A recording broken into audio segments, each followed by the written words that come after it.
बिहार में चुनाव से पहले भ्रष्टाचार को लेकर एनडीए में यानी बीजेपी और जेडीयू में एक बड़ा तूफान उठ गया है। लेकिन सबसे चौंकाने की बात यह है कि इसमें विपक्ष यानी आरजेडी और कांग्रेस का, तेजस्वी और राहुल गांधी का कोई रोल नहीं है। जनसुराज के प्रशांत किशोर ने एनडीए पर जलती माचिस फेंकी।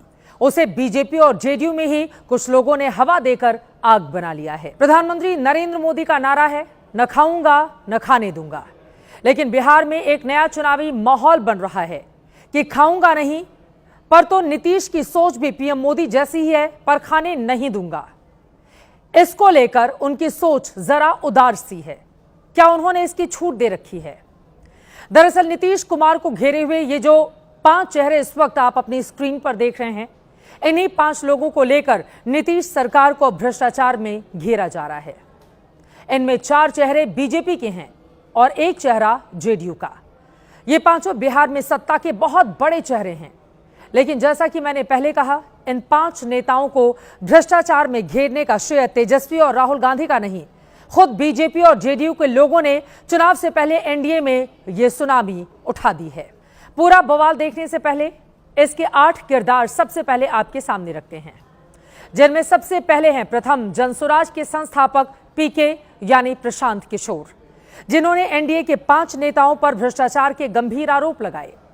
5 नेता जिन पर आरोप लगाए गए हैं, उनमें पहले हैं बिहार के डिप्टी सीएम सम्राट चौधरी, दूसरे हैं ग्रामीण कार्य मंत्री अशोक चौधरी, तीसरे हैं बिहार के स्वास्थ्य मंत्री मंगल पांडे, चौथे हैं बिहार के बीजेपी अध्यक्ष दिलीप जायसवाल और 5वें हैं बीजेपी के सांसद संजय जायसवाल। और पीके की चिंगारी को हवा देकर आग बनाने वाले किरदार भी अब आपके सामने रखते हैं, जिनमें पहले नंबर पर बीजेपी के पूर्व सांसद, पूर्व केंद्रीय मंत्री आरके सिंह और दूसरे हैं जेडीयू के सबसे बड़े मुख्य प्रवक्ता नीरज कुमार। तो प्रशांत किशोर से शुरू करते हैं कि उन्होंने नीतीश के 3 मंत्रियों समेत बिहार में एनडीए के इन 5 नेताओं पर भ्रष्टाचार के कौन-कौन से गंभीर आरोप लगाए। देखिए।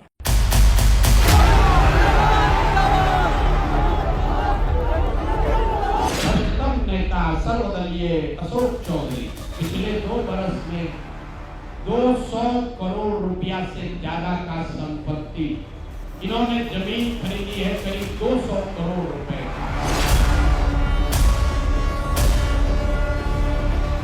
नाबालिग होने के नाम पर इनको जेल से निकाला गया। कि 2010 में जब सम्राट चौधरी ने अपना हलफनामा दिया तो उसमें लिखा कि मैं 7वीं पास हूँ।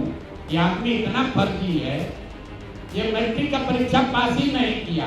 दिलीप जायसवाल भाजपा का यहाँ अध्यक्ष, ये बताएं कि मेडिकल कॉलेज जिसके ये मालिक मुखिया बने हैं, किस आधार पर वहाँ पहुँचे, करतार सिंह जी के साथ क्या हुआ, कितने बिहार के नेताओं के परिवार से जुड़े हुए लोगों को मेडिकल की डिग्री दी गई। सफाई की गाड़ियों के बिल के नाम पर 5 करोड़ रुपया पेट्रोल पंप को नगर निगम ने किया है।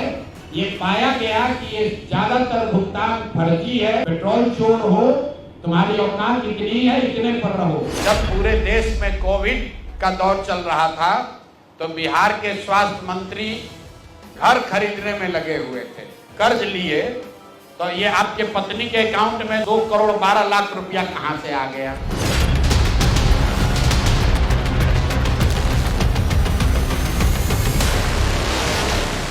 प्रशांत किशोर के आरोपों की फहरिस्त एक बार फिर से आपको पढ़कर सुना देते हैं।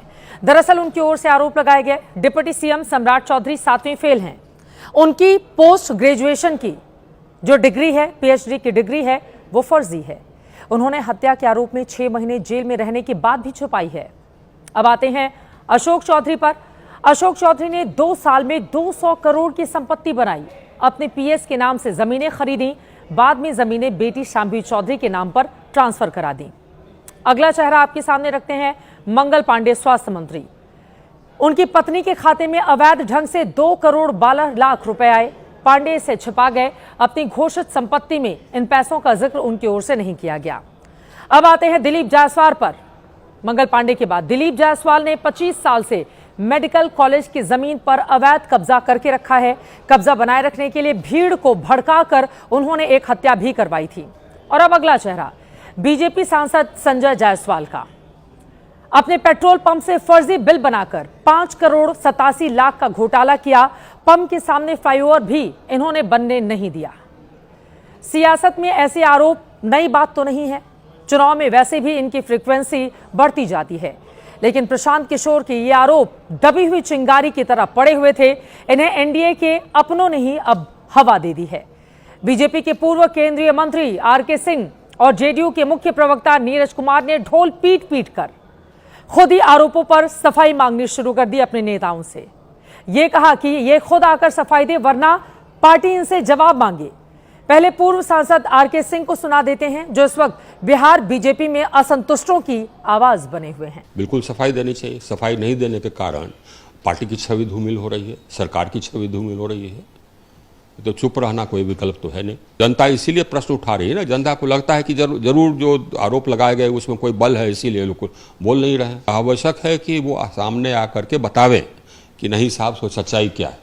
हमको तो लगता है कि अगर इनके पास सफाई नहीं है तो पार्टी को विचार करना चाहिए कि इन लोगों को सरकार में ये बीजेपी अध्यक्ष रहने का कोई औचित्य है कि नहीं। और बिल्कुल ऐसे ही नीतीश कुमार के सबसे करीबी अशोक चौधरी को सबसे पहले पार्टी के मुख्य प्रवक्ता नीरज कुमार ने ही घेर लिया।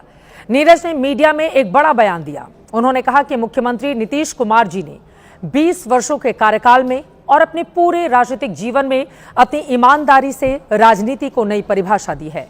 उन पर एक पाई का भी आरोप साबित नहीं कोई कर सकता। जिन पर आरोप लगा है वही जवाब दें। नीरज कुमार का बयान आते ही जेडीयू का आधिकारिक बयान भी आ गया है। लाइन तय हो गई है कि आरोप अशोक चौधरी पर लगे हैं तो सफाई उन्हें ही देनी होगी। जिनके ऊपर आरोप लगा है उन्हें इस संदर्भ में अपना जवाब देना चाहिए, मीडिया के सामने आना चाहिए, जनता के बीच इस बात को बताना चाहिए कि अगर वो निर्दोष हैं तो कैसे निर्दोष हैं।